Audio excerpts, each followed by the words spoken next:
올 한 해 초부터 뭐 어떤 긴축 기조 등이 이제 많이 등장을 했었고요. 그러면서 뭐 빅 스텝이다, 울트라 스텝이다 1년 내내 들어왔었습니다. 그래서 이런 어떤 스텝에 대한 행보가 23년 이후에 어떤 식으로 바뀌냐에 대한 고민을 하면서 저희가 공통 키워드를 백스텝으로 이제 바뀌게 된 겁니다.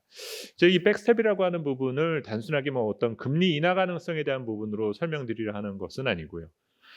물론 이제 경기 침체에 대한 가능성이 상당히 커져 있다라는 거, 그리고 이런 경제의 충격이 각 경제 주체들에게 동일하게 적용을 주었을 때 누군가는 두세 걸음 물러나게 될 겁니다. 또 어떤 주체는 반 걸음도 채 뒤로 물러서지 않는 주체들도 있겠죠.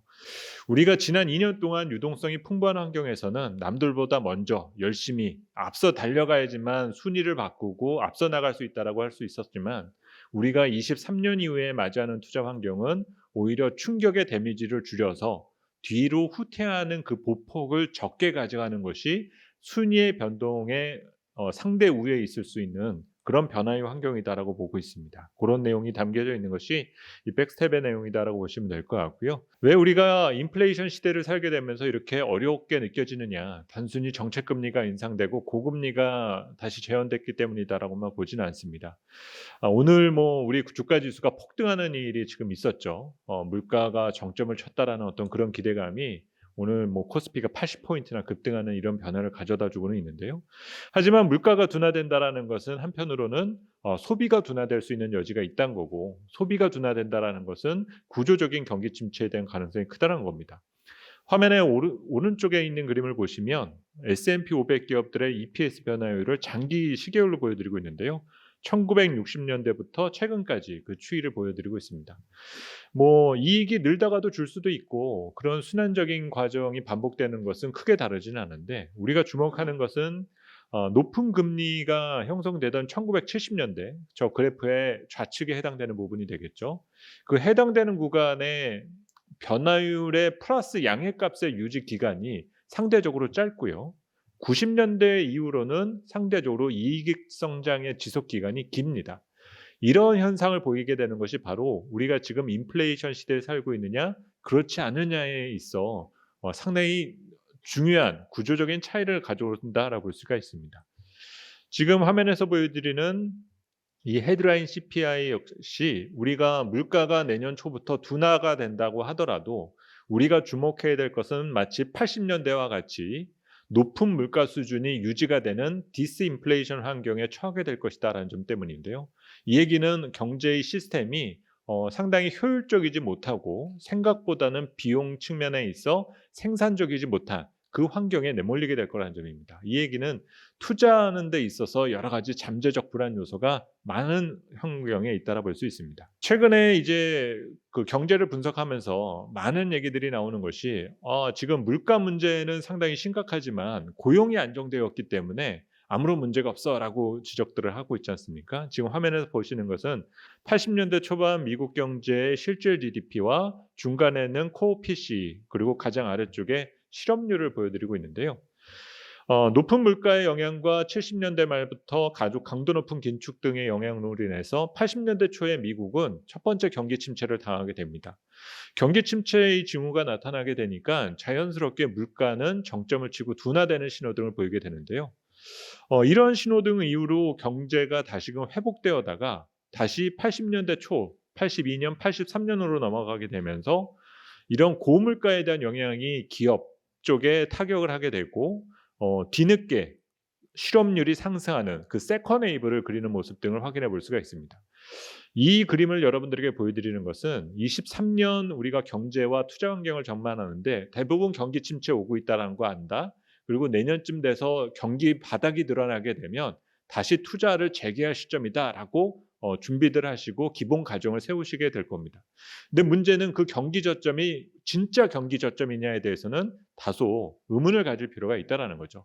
물가에 대한 위험을 완벽하게 제거하기 이전까지, 그리고 고용 시장에 대한 문제점이 드러나는 것을 수습하기 전까지는 제대로 된 바닥이 드러나지 않을 수 있고, 이 얘기는 23년 이후 24 년에 다시 경제가 하락하는 구조적 문제가 구체적으로 드러날 가능성이 크다라고 보고 있습니다. 지금 화면에 보시는 것은 미국 나스닥 주가 변화율과 전대 지수 그리고 가장 아래쪽에 평균 임금 변화율을 보여드리고 있는데요. 어떤 임금 측면에 있어서의 부담이 조금 완화되어야 할 텐데 여전히 조금 그 미국의 실질 임금은 좀 둔화되었다라고는 하지만 높은 임금 상승이 계속적으로 이어지고 있습니다. 이런 임금 상승은 결국 기업의 생산성을 저하하는 측면 등으로 이어지게 되고요. 이는 꼭 기업의 이익을 감소시키면서 투자에 대한 매력을 저하시키는 현상이 재현될 수밖에 없습니다. 당장 우리 내부적으로 살펴보게 되면 4분기부터 수출이 감소하는 현상들을 보이고 있습니다. 일평균 수출액이 마이너스 전환이 임박해 있는 상태이고요. 이런 기조 자체는 내년 상반기까지 이어지게 될 텐데 과거에도 코스피와 수출은 결국적으로 같이 갑니다. 그래서 내년 상반기에도 어떤 상단에 대한 저항이 상당히 커질 수 있다라고 보여지고 그나마 이제 좀 위안을 삼을 수 있을 만한 부분은 이 수출 모멘텀이 개선됐을 때 항상 경기 저점과 주식시장의 저점이 일치되었었다는 점이죠. 그래서 지금의 어떤 주가의 회복 상황이 과도했던 비관을 정상화시키고 되돌린다라는 의미로 우리가 봐야 되는 것이지 주가가 회복되고 환율이 안정됐었으니까 모든 문제가 수습되고 다시 편안한 투자의 시대로 복귀했다라고 단언해서 강조하기는 조금은 시기상조가 될 것 같습니다. 저희는 주식시장에 대한 가치 평가를 하는 데 있어서 일드겟 모형을 주로 사용을 하게 되는데요. 현재 주식시장에서의 기대 수익률과 무이자 수익률 간의 비교 등을 통해서 본다라면 그다지 썩 주식이 매력적인 구간에 있지는 않고 연초부터 고평가 영역에서 시작된다라고 저희는 판단합니다. 투자 측면에 있어서의 우선순위는 주식보다는 여전히 채권에 대한 투자 매력이 강한 편이다라고 봐야 될 부분일 것 같습니다.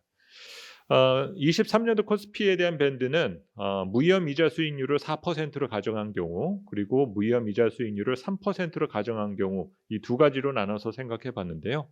고금리가 계속적으로 유지된다라고 하게 된다면 코스피의 적정 수준은 하단은 2,000, 상단은 2,400 정도로 지금 수준에서 그렇게 큰 차이를 보이고 있지 않습니다.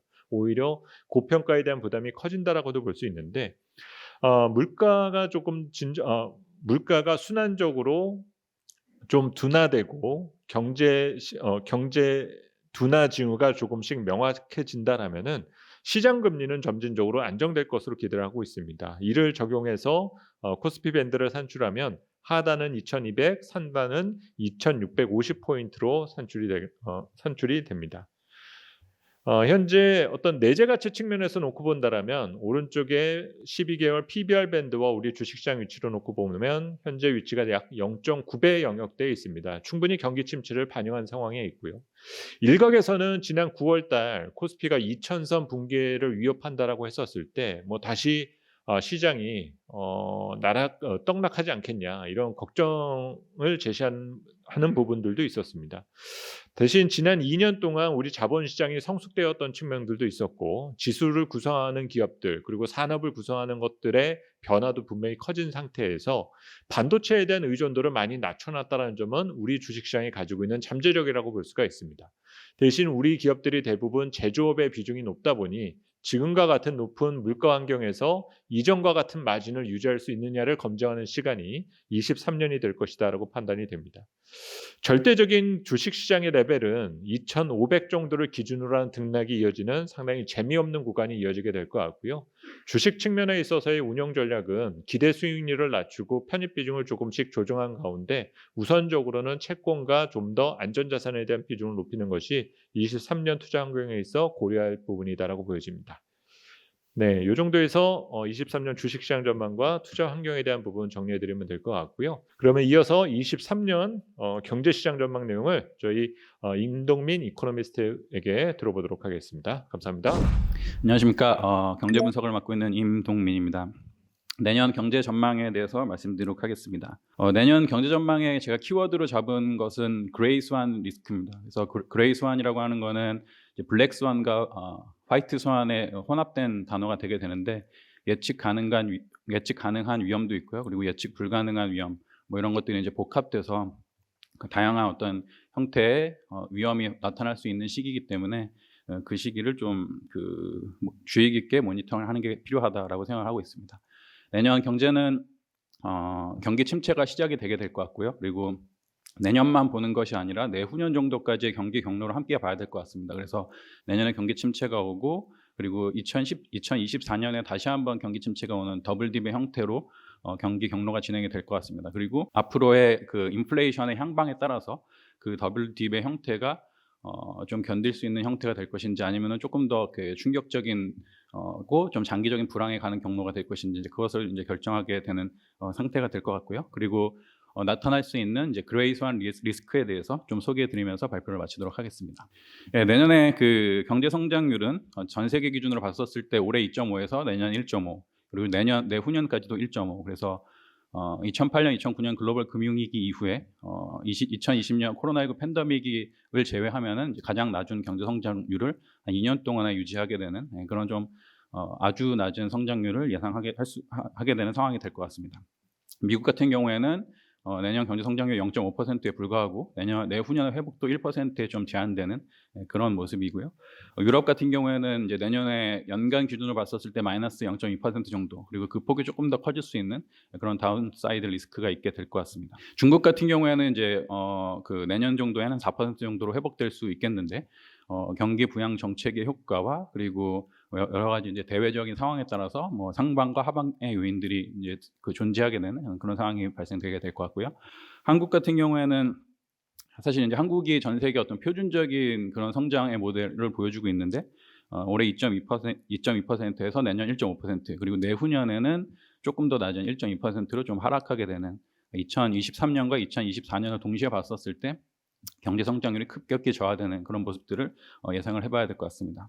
역시 물가가 전망이 굉장히 중요한데 미국이 올해 8.5%에서 내년 4.5% 그리고 내후년에 2.5%로 가는 그림이 좀 희망적인 물가 전망입니다. 그래서 내년 정도에 이제 한 4.5% 그리고 내후년에 2% 정도로 도달할 수 있겠느냐라는 부분들이 이제 관건이 되게 될 것 같고요. 유럽 같은 경우가 지금 인플레이션 압력이 이제 미국보다도 더 늦게 후행적으로 높게 나타나고 있습니다. 그래서 유럽의 물가 상승률이 내년에 6.5% 정도로 예상이 되고 있는데 이 부분에 대해서 이제 상방 요인이 있게 되는지 이런 부분들이 이제 굉장히 중요한 요인이 될 것 같습니다. 한국 같은 경우의 물가는 뭐 일본과 중국 같은 경우의 물가 상승률은 이제 각자 국가별 특징에 따라서 좀 이제 통제되고 있는 모습들을 보여주고 있는데 결국 그래도 이제 대외적인 어떤 물가에 완전히 고립된 어떤 그런 형태를 보여줄 수는 없기 때문에 다 같이 인플레이션이 어떤 양상으로 진행이 되는지 좀 살펴봐야 될 것 같고요. 한국은 물가 상승률이 내년에 3.5%, 내후년에 2%로 가는 좀 희망적인 어떤 그런 그림을 예상하고 있지만 이것이 이제 예상대로 안정될 수 있을지에 대해서 주목해서 봐야 되는 그런 시점이 될 것 같습니다. 지금 올해 말부터 이제 경기 침체에 대한 그 위험들을 반영하게 될 텐데 유럽에서 일단은 이제 경기 침체 확률이 굉장히 높게 나타나게 될 것이고 그리고 내년부터는 이제 미국이 경기 침체에 동반 돌입하게 되는 그런 양상들이 있고요. 그래서 유럽과 미국이 경기 침체에 빠지고 나면은 이제 그 이후에 그 신흥 국가들에서 이제 문제가 생길지 뭐 이런 것들을 좀 주의 깊게 지켜봐야 될 필요가 있게 될 것 같습니다. 외환시장 전망이 굉장히 중요할 것 같고요. 외환시장이 이제 굉장히 좀 변동성도 크고 예측이 어려운 측면들이 있게 되는데 한국을 기준으로 보게 됐었을 때는 맨 아래쪽에 그래프를 보시게 되면요. 내년에 연평균으로 봤었을 때 한 1,400원 그리고 내후년에 1,300원을 복귀하는 그런 모습들을 좀 예상을 할 수 있겠는데 뭐 이것이 이제 그 자본 유출이 충격이 더 확대된다거나 아니면은 한국의 무역 적자가 지속이 되는 그런 상황들 또 확대가 되는 그런 상황들을 보게 될 경우에는 뭐 원달러 환율이 1,500원 이상 가게 되는 그 경우에는 이제 뭐 사실상 좀 이제 금융 위기의 어떤 그런 위험들을 반영하는 그런 수준이 나타날 수 있을 것 같거든요. 그래서 그런 부분들은 이제 다른 유로화 환율이라든지 엔달러 환율이라든지 위안화 환율이라든지 다 같이 동반해서 어떤 그런 위험이 외환시장에 반영되는 것은 아닌지 좀 지켜봐야 될 것 같습니다. 내년부터 내후년까지의 이제 경기의 경로는 더블 딥의 형태가 될 텐데요. 내년 상반기에 미국과 유럽의 경기 침체에 빠지고 하반기에는 올해 하반기에 미국의 모습처럼 좀 소폭 회복을 해주게 될 것 같습니다. 그리고 이제 실물 충격이 조금 더 반영이 되게 되면서 2024년 상반기에 다시 한번 경기 침체에 빠지고 그리고 나서 이제 더블 딥의 어떤 그런 형태를 완성한 다음에 회복이 될지 아니면은 장기 불황으로 가게 될지 그것들을 이제 보게 되는 2년간의 경기 경로가 되게 될 것이고 이런 것들이 어떤 형태가 될 것인지는 결국 한 1년간의 인플레이션이 굉장히 크게 좌우할 것이다. 이렇게 살펴볼 수가 있게 될 것 같습니다. 그래서 내년 상반기의 경기 침체와 인플레이션이 역시 이제 거시적으로는 굉장히 중요한 변수가 되게 될 것 같습니다. 그레이 스완 리스크라고 하는 거는 이제 그 화이트 스완 리스크와 예측 가능한 금융위기, 그리고 블랙 스완 금융위기, 예측 불가능한 금융위기, 이런 것들이 이제 복합된 형태가 나타날 수가 있다라고 하는 것인데, 뭐 이런 것들이 지금 뭐 그 예측 불가능한 변수들이 워낙 많고, 그리고 경제적인 요소 이외에 정치적인 요소들, 뭐 패권 다툼적인 요소들,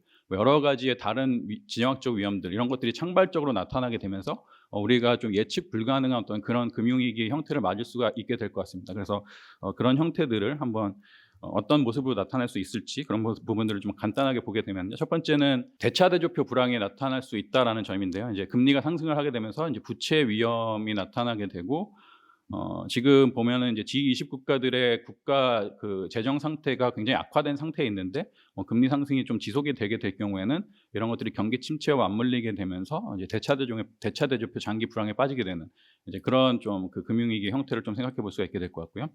두 번째 그레이 스완 리스크는 네거티브 스파이럴 리스크라고 하는 것입니다. 그래서 이것은 원인이 결과가 되고 결과가 원인이 돼서 이제 부정적인 영향들이 더 확대 재생산되는 어떤 그런 경우들을 볼 수 있게 되는데, 뭐 대표적으로 인플레이션, 금리 상승, 그리고 이제 그런 것들이 다시 한번 뭐 통화 약세, 그래서 다시 금리 상승, 뭐 이런 이제 부정적인 거시 환경의 연쇄 구조가 나타나게 되고요.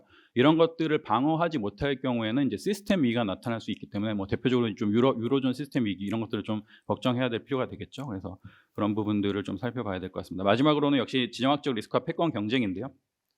미국하고 중국하고 패권 경쟁을 하는 가운데 사실은 유럽이 그 중간에서 이제 조정자 역할을 해줘야 되는 상황에 있는데, 유럽 같은 경우에도 워낙에 그 내부적으로 갈등된 요소들이 많다 보니까 이런 이제 패권 다툼이나 지정학적 갈등들이 이제 원활하게 조정되지 않는 그런 위험들이 있게 됩니다.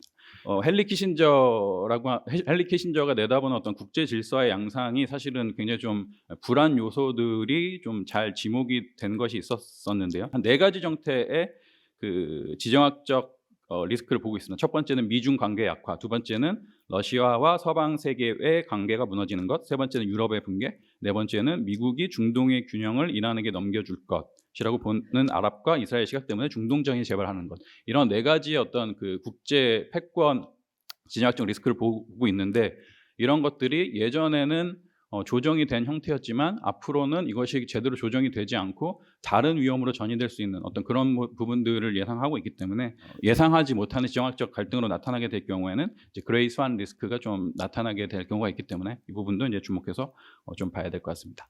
네, 이상으로 내년 경제 전망에 대해서 발표를 마치도록 하겠습니다. 감사합니다. 안녕하십니까. 교보증권에서 채권 담당하고 있는 백윤연구원입니다. 국내외 채권 시장 전망 관련해서 짧게 말씀드리도록 하겠습니다. 일단 뭐 최근에 이제 뭐 인플레이션 관련된 리스크들이 계속되고 있는 상황이고, 저희가 이제 내년 시장을 이제 좀 바라보면서 크게 3가지 키워드를 뽑았습니다. 뭐 잘 아시다시피 이제 내년에도 어쨌든 인플레이션에 대한 위험은 좀 잔존한 상황이고, 여기 이제 리세션에 대한 공포가 좀 커질 것으로 생각을 하고 있습니다. 그리고 마지막으로 이제 유동성과 크레딧의 리스크에 대한 경계감이 좀 커질 수 있는 이런 3가지 부분이 이제 채권 시장에 영향을 미칠 수 있는 요소로 생각을 하고 있고요. 일단 기본적으로 저희는 미국 같은 경우 내년에 이제 기준금리 5%로 인상을 한 이후에 연내에는 좀 동결 기조가 좀 유지될 것으로 보고 있습니다. 저희 같은 경우 이제 3분기에 이제 5% 기준금리 전망을 내놓았었는데, 사실 이제 그 이후에 계속 전망치는 좀 유지를 하고 있는 상황이고요.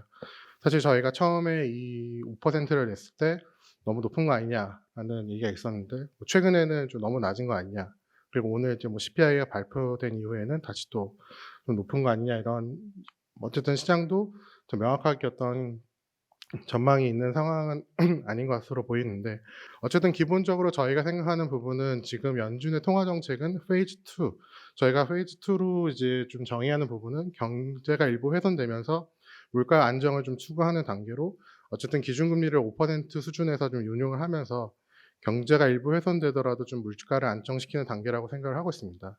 만약 이 다음 단계는 저희가 이제 실질적으로 볼컨 모멘트가 이제 현실화되는 단계로 보고 있고요. 이러한 상황에서는 이제 물가 상승을 제어하기 위해서 기준금리를 계속해서 따라 올리는 상황을 좀 가정한 건데, 아직까지는 이제 연준이 그런 상황을 가정하고 있지는 않다라고 생각을 하고 있습니다. 보시게 되면 이제 9월 이제 FOMC 점도표와 이제 경제 전망 테이블을 보시게 되면 이러한 부분이 조금 더 명확하게 드러났다라고 보여지고 있습니다. 그 오른쪽 그래프의 오른쪽 차트에 그 빨간색 점선표를 보시게 되면 연준 같은 경우 이제 내년도에 이제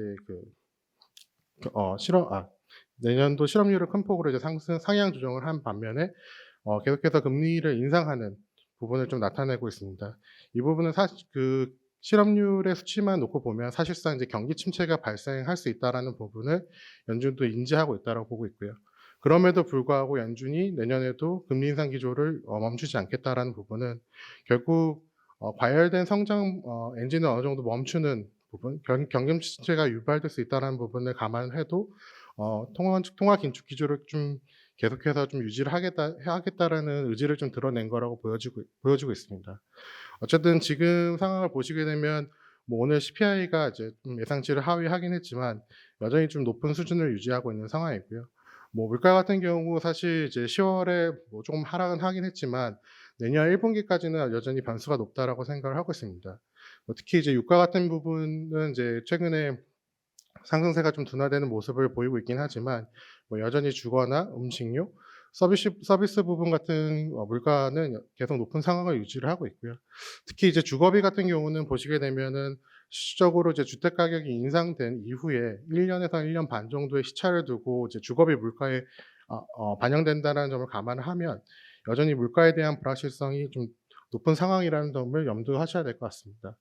반면에 이제 지금 미국 경기 침체에 대한 우려는 계속해서 좀 커지고 있는 상황이고요. 보시게 되면 뭐 금융 지표상으로도 이제 장단기 금리차 역전이 좀 가속화가 되면서 경기 침체에 대해서 경고를 날리고 있고, 사실 고용 지표를 제외를 하면 이제 선행성 지표들은 지금 빠르게 침체에 대한 우려를 좀 반영을 하고 있습니다. 지금 ISM 제조업 지수 같은 경우는 뭐 아직까지는 확장 국면을 유지를 하고 있지만 세부 항목별로 보시게 되면은 뭐 고용이나 신규 생산 부분, 신규 주문에서 이제 위축 국면에 진입을 한 상황이고요. 소매 판매 같은 경우도 여전히 뭐 판매 자체는 이제 호조세를 보이지만 실질 판매 수치로 전환을 해서 보게 되면 사실상 그 제로에서 마이너스 영향을 왔다 갔다 하는 수준입니다. 결국 이제 소비 부분에 대해서 조금 더 얘기를 하자면 결국 이제 뭐 아직까지 그 겉으로 드러난 소매 판매가 크게 조정이 된 것은 아니지만 이제 실질 소매 판매가 이제 좀 부진한 흐름을 지속하고 있고, 최근에 이제 고용도 계속해서 뭐 아직까지는 견조한 모습을 보이지만 최근 이제 감원 이슈나 이런 부분들을 감안을 한다라고 하면 향후에 소비 모멘텀이 조금 빠르게 위축될 수 있다라는 점을 좀 염두에 두실 필요가 있을 것 같습니다. 마지막으로 이제 연준이 이제 금리 인상을 하면서 동시에 이제 양적 긴축을 진행을 하고 있는데, 지난 9월부터 양적 긴축 규모를 좀 확대를 하면서 빠르게 이제 긴축을 좀 진행을 하고 있습니다. 뭐 명확하게 언제까지 이제 긴축을 할 거냐라는 부분을 이야기하지 않았지만 저희가 이제 추정한 바로는 한 3년 정도의 시기를 가지고 대략 한 연준의 대차제도표가 5.6에서 5.7조 달러 정도 수준까지, 그래서 명목 GDP의 한 20% 수준에 올 때까지 축소가 좀 진행될 것으로 예상을 되고 있고요. 대략적으로 2025년 상반기 중에 양적 긴축이 좀 마무리될 것으로 예상을 하고 있습니다. 사실 이제 양적 긴축을 하게 되면서 가장 뭐 먼저 떠오르는 이슈는 양적 긴축으로 이제 뭐 채권 수급에 대한 불확실성이 커지면서 금리가 오르는 부분에 좀 초점이 많이 맞춰지는데, 사실 이제 저희 같은 경우는 이제 양적 긴축이 진행이 되면서 실질적으로 과거 이제 금리 인상 사이클에서 또 나타났었던 단기 자금 시장의 좀 변동성이 좀 커질 수 있는 부분에 좀 초점을 맞추고 있습니다. 2018년, 19년에 이제 금리 인상 사이클에서 보시게 되면 양적 긴축이 진행이 되면서 연준의 지준이 좀 빠르게 감소를 했고요. 그리고 당시에 이제 연준의 대차표도 빠르게 감소를 하면서 단기 금융시장에 좀 변동성이 크게 확대되는 모습을 보였었습니다. 특히 이러한 부분은 이제 연준의 그 실효금리가 그 연준의 그 초과지준부기를 상회하게 되면서 실질적으로 연준의 그 플로어 시스템에 좀 문제를 발생을 시켰었는데, 이번 상황에서도 뭐 아직까지는 큰 문제가 발생하고 있지는 않지만 지금 연준의 지준 축소 속도와 이제 향후 이제 자산 축소 스케줄을 보시게 되면 저희가 예상한 시점 이전에 비슷한 문제가 좀 발생할 수 있다라고 생각을 하고 있습니다. 결국 이제 유동성 리스크 부분이 불거지게 되면 결국 이러한 부분들이 신용 리스크 쪽으로 좀 더 이어질 수 있다라고 생각을 하고 있고요. 뭐 최근에 IMF를 보시게 되면은 이제 투자자들이 위험 부담을 크게 줄이면서 어쨌든 레버리지 금융시장 상황이 좀 크게 악화됐다라고 이야기를 하고 있고, 특히 이제 오른쪽 그래프를 보시게 되면 결국은 지금 최근에 이제 뭐 그 대기업, 중소기업, 이제 소기업들의 어떤 이자 보상 비율인데, 쇼크 상황에서는 사실 이제 대기업, 소기업 할 거 없이 이 이자 보상 비율이 축소되는 기업들의 비중이 크게 증가합니다. 근데 저희가 좀 주목해서 봐야 될 부분은 오른쪽에 이제 작은 기업들의 그 이자 보장 비율이 0 이하로 떨어지는 기업들이 50% 이상으로 증가한다는 부분인데, 결국은 이 약한 고기를 중심으로 기업 파산에 대한 리스크가 커질 수 있고, 결국은 이러한 부분들이 신용에 대한 리스크를 좀 키울 수 있다라고 볼 수 있을 것 같습니다. 이어서 국내 부분 짧게 말씀을 드리면요. 국내 같은 경우는 저희는 이제 내년 1분기까지 기준금리가 3.75%까지 인상될 것으로 예상을 하고 있습니다. 저희가 이제 11월 같은 경우도 50bp 그 금리 인상 기조를 인상 전망을 그대로 유지를 하고 있고요. 사실 이제 10월 금통위 결과를 놓고 보면 빅스텝 금리 인상 기대감이 크게 약화된 것이 사실입니다. 사실 오늘 CPI 발표된 것과 이제 환율이 이제 축소된 부분 등을 감안하면 베이비 스텝에 대한 기대감도 좀 더 커질 수 있다라고 생각을 하지만, 기본적으로는 저희가 이제 10월 금통위에서 하느니 이제 빅스텝 금리 인상에 나섰던 그 전제 조건들이 11월에도 크게 바뀌지는 않았다라고 생각을 하고 있습니다. 먼저 뭐 국내 같은 경우도 사실 대외적으로나 마찬가지로 인플레이션에 대한 인플레이션 제어에 대한 대응이 계속해서 필요한 상황이고요. 보시게 되면은 물가 같은 경우는 이제 상승폭이 좀 상승세가 뭐 어느 정도 좀 진정되는 모습을 보이고 있긴 하지만, 기대 인플레이션이 다시 반등을 하는 모습을 보이고 있고요. 여전히 물가에 대한 대응은 기본적으로 통화 긴축을 필요로 하고 있는 상황입니다.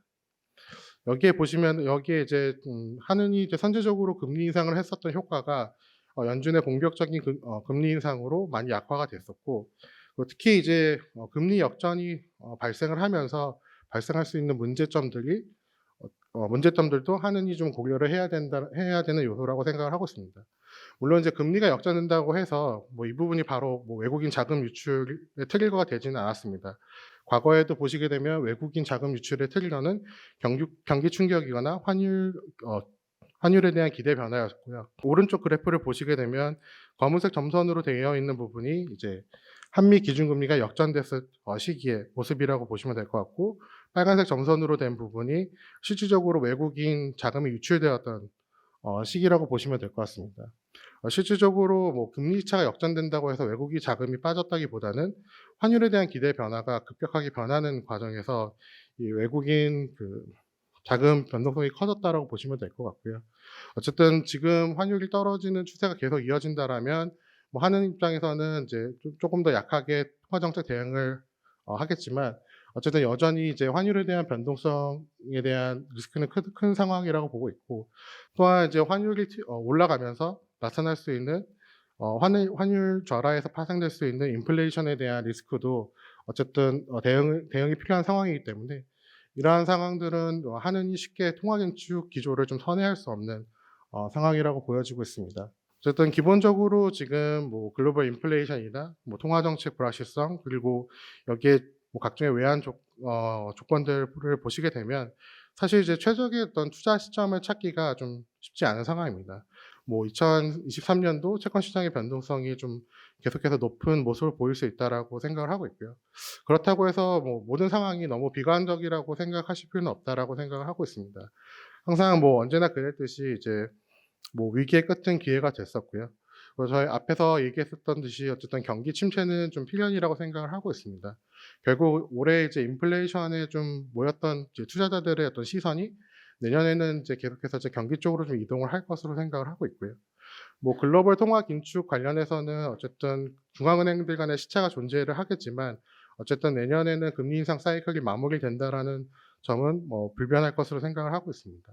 그렇기 때문에 어쨌든 자산 시장에서는 이제 리스크 오프에 대한 시그널이 조금 더 강해질 수 있다라고 생각을 하고 있고요. 아까 이제 저희 리서치 센터장님께서도 말씀하셨지만 저희가 이제 전통 자산에서 이제 투자 우선순위로 생각하는 부분은 채권이라고 생각을 하고 있고, 그래서 올해 상반기, 빠르면 1분기 정도에는 채권에 대한 좀 매수를 늘릴 수 있는 기회를 찾을 수 있을 거라고 생각을 하고 있습니다. 이상입니다. 감사합니다. 네, 안녕하세요. 저는 교보증권에서 자산 배분을 담당하고 있는 황지연 연구원입니다. 저는 2023년 자산 배분 전망과 최적 자산 배분 안에 대해서 이제 설명드리겠습니다. 아시다시피 2022년은 이제 시장 참여자들에게는 참 힘들었던 자산 시장이었습니다. 리오프닝과 점진적 금리 인상을 예상하던 연초와는 달리 러시아 우크라이나 전쟁 이후 시장 상황이 급변하기 시작했습니다. 통화 정책의 밀도가 높아지고 급격한 금리 인상과 함께 경기 침체 우려감이 부각되면서 주식과 채권이 동반으로 하락했습니다. 전통적 포트폴리오 전략인 6대4 포트폴리오 전략도 08년 금융위기 이후에 최대 하락폭을 보여주면서 상당히 약세를 보였는데요. 이제 왼쪽 아래 표를 보시면은 금융위기 시에는 보통 주식이 크게 하락했지만 채권이 상승하면서 서로 보완해준 반면 올해는 두 자산이 모두 하락했기 때문에 포트폴리오 내의 분산 투자 효과는 거의 없이 미미했다고 볼 수 있겠습니다. 그리고 현재 긴축 기조의 강화로 침체 우려감이 확대되고 경기 침체를 예상하는 선행 지표들도 이에 대한 신호를 보내고 있습니다.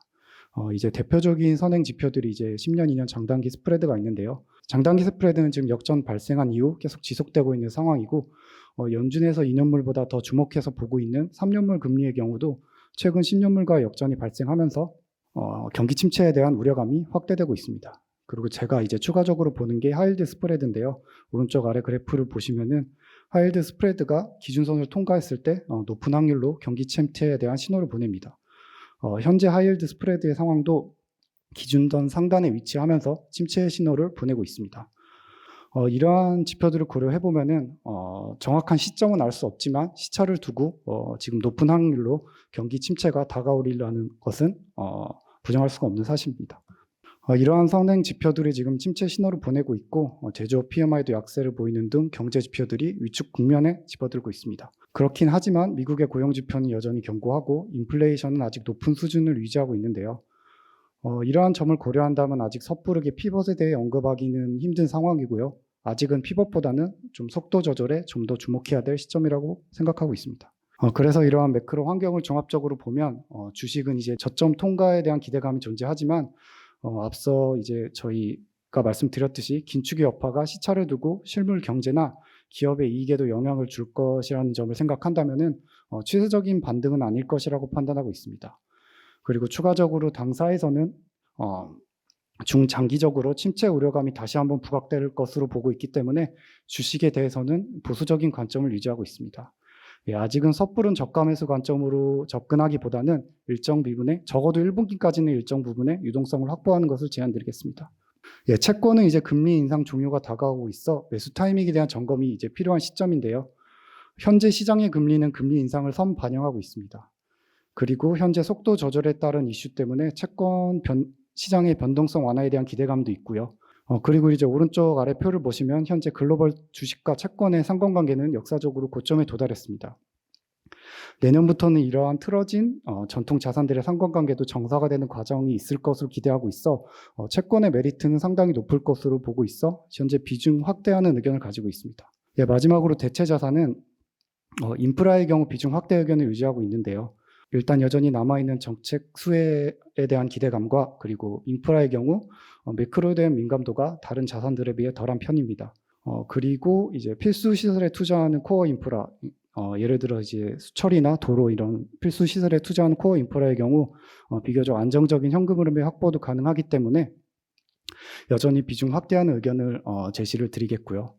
부동산의 경우에는 이제 급격한 금리 인상으로 이제 고금리 올해 되게 성과가 안 좋았고 여전히 고금리에 대한 압박이 남아 있습니다. 그리고 높아진 금리로 인해 과거 저금리 시기에 누렸던 배당의 메리트도 상당히 희석된 상황이어서 축소 의견을 제안드리겠고요. 원자재는 올해 조정이 좀 있긴 했지만 수급 불균형에 대한 문제도 여전히 상존하고 있어서 특별한 방향성을 논하기는 아직 어려운 상황이라고 판단하고 있어 분산 투자 효과를 위해서 중립적인 의견을 유지하겠습니다. 이제 포트폴리오 구성에 대해서 말씀드리겠는데요. 이제 최적 비중을 산출하기 위해서는 각 자산군별 투입 변수의 설정이 중요합니다. 이를 위해서는 자산을 대표할 수 있는 벤치마크의 선별이 중요하고요. 그리고 또 핵심적인 부분은 기대 수익률의 추정입니다. 이제 기대 수익률의 추정 방법은 이제 각종 연기금에서 자주 활용하는 빌딩 블록 방식을 활용을 했고, 추가적으로 차이점을 주자면 저는 무위험 수익률에 있어서 금리 예측 모델로 산출을 하였습니다. 이제 다음 페이지를 보시면 이제 금리 예측 모형을 추정하기 위해서 국고채 5년물과 이제 해외 채권의 경우 미국채 10년물을 종속 변수로 활용을 하였는데, 이는 두 지표가 가진 대표성과 그리고 벤치마크와 흡사한 듀레이션을 가지고 있고, 모형의 설명력까지 종합적으로 고려해서 두 지표를 선정하였습니다.